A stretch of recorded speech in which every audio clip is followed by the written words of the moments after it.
Hello guys, how are you? Welcome to the third session of the Linux Mint tutorial. Today I want to talk to you about the update manager in Linux Mint.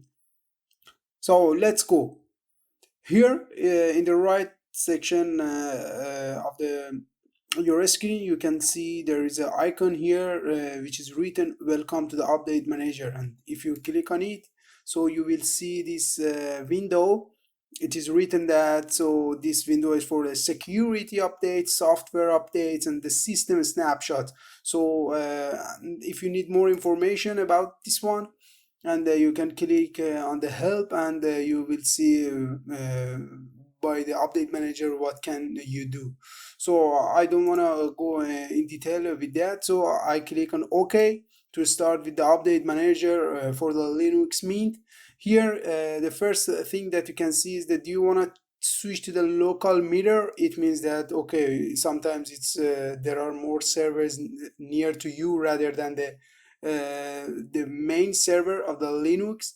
So if you click on yes here, same as always, for the security you have to enter your password, and after that authenticate. So here you can see the main and the base.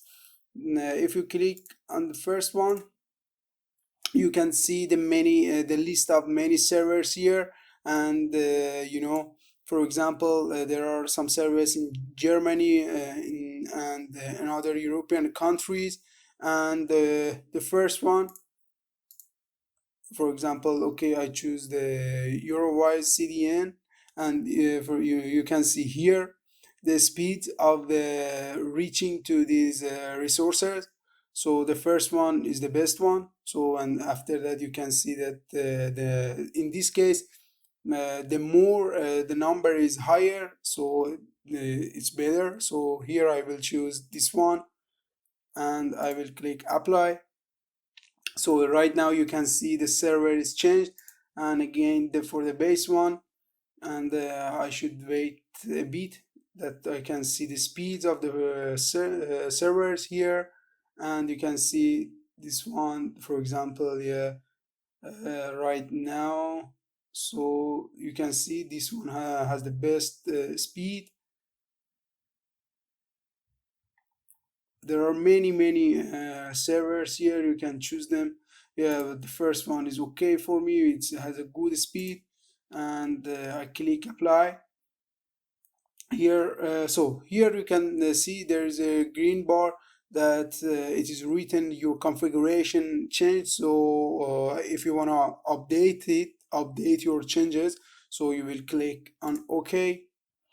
So right now, as it is written, the cache is updating, so you should wait a bit. And now, so it's finished. So I will close this window, and if you want to restore to the default setting, you can click on here.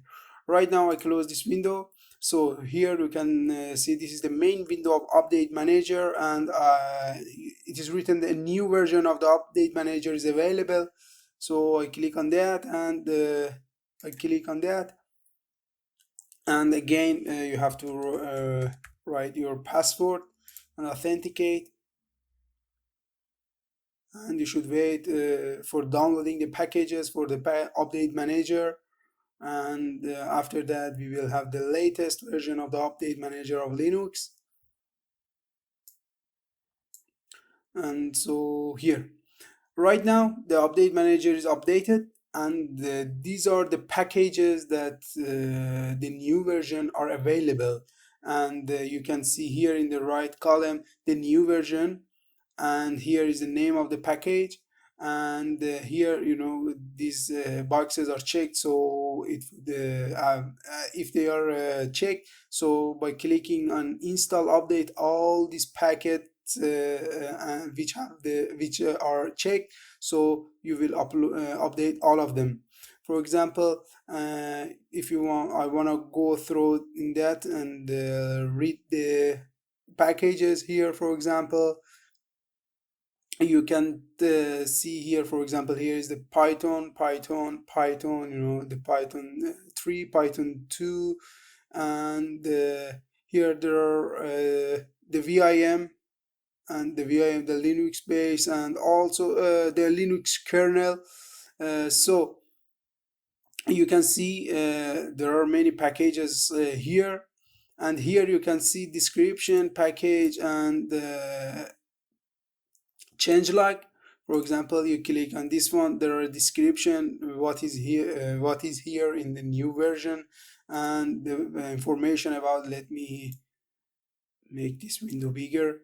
Here the packages installed, the following package for this one would be installed is this, and the description, and also the change log. So this one is for the users, actually for the technical users who are really care about what exactly will happen on the Linux. So for the general and typical user it doesn't matter, so it's not important, and don't be confused. Okay, anyway, after that, if you want to update all of them, so you can see here, uh, here it is written 112 updates selected, and the general and the the general overall size is 354. So by clicking on install update here in the top of the window, so this update manager will show you this window, and it is written that, so okay, additional to the packages which already show you, they are also needed. And so they just show they just update manager will show you, and you should just click OK, and again the password, again authenticate. So right now, yes, the updating is started, so you should wait for the downloading the packages, and which you selected in the last phase and in the last section. So right now we should wait. And you can see here the remaining time here is is written 1 minute and 44 seconds, and it's same as Windows and the Mac. So you can see the remaining time here, and also the download rate you can see here. And if you want to see in detail the individual files, exactly the process which packages are being installed currently, so in the information about the update in detail, but I don't need them, so I just click on it. And right now we should wait, and the process would be finished, and after that we will continue. So now you can see just 7 seconds, 5 seconds remaining, and after that it will be finished. And yes, right now there it's installing the packages, the new packages, and we should wait for the installing.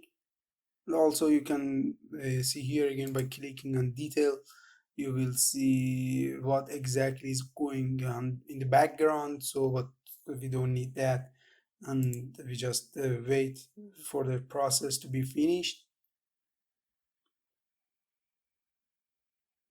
Yes, eventually it is finished, and right now you can see the your system is up to date, and also here in the update manager logo, you can see the green check mark. So right now it means everything is up to date. Just I want to give you some more information and about these two tabs here, edit and view. So on view, if you click on view, so you can see the Linux kernel history of updates, and some information. If I click on the Linux kernel, so for changing the Linux kernel, here you can come to this window, and it is written if there is any really big mistake, so you need to update your kernel and change it. But in general, so you don't need it. If your system is working properly, you don't need to change the kernel. So but anyway, if you want to do that, so you come here and you click on continue, After that, you can see here you are currently using the following kernel 5.0.032, and right now you are up to date, but there are another versions here. But in general, if your kernel and your machine is working properly, I recommend you, so don't come to this window and don't change the kernel. And also here in edit, for example, the preferences and the software sources, which we change it. If I go here again, so you can see the sources for the here the sources for downloading the packages. We already changed it, but if you need to change it again, so you can come here. And also the system snapshots here allows you, if sometimes you have a problem, or you did something wrong and your system is broke, so you can come to the latest version from your snapshot and you will continue from that. So here, if I go in that, so here you can see here for setting up a snapshot. Here there are two different type of file systems, and if you want to about them more in detail, so you can read this help, but I prefer just the first one is okay. And you can click on the next. This one is estimating the size, the system size, and after that you can specify how many times, how often, or where can where can this snapshot system put the files. So here is the A1, and you can see it's okay here for me. This one is green, so it is selected, and I will go to the next. Here you can select the monthly, weekly, daily, hourly, or how many times. For example, I will choose daily, and five number of snapshots, 5 snapshots. So because sometimes here you can see that the older snapshots will be removed once this limit is exists. So it depends on you how many snapshots you need.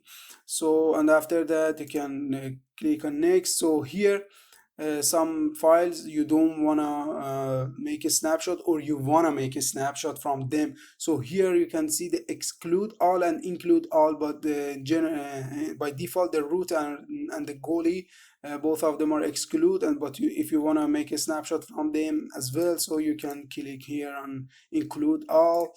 But I prefer to be in the default, but if you need, you can choose them. And here next, and setup is complete and finish. So here you can see the time shift software.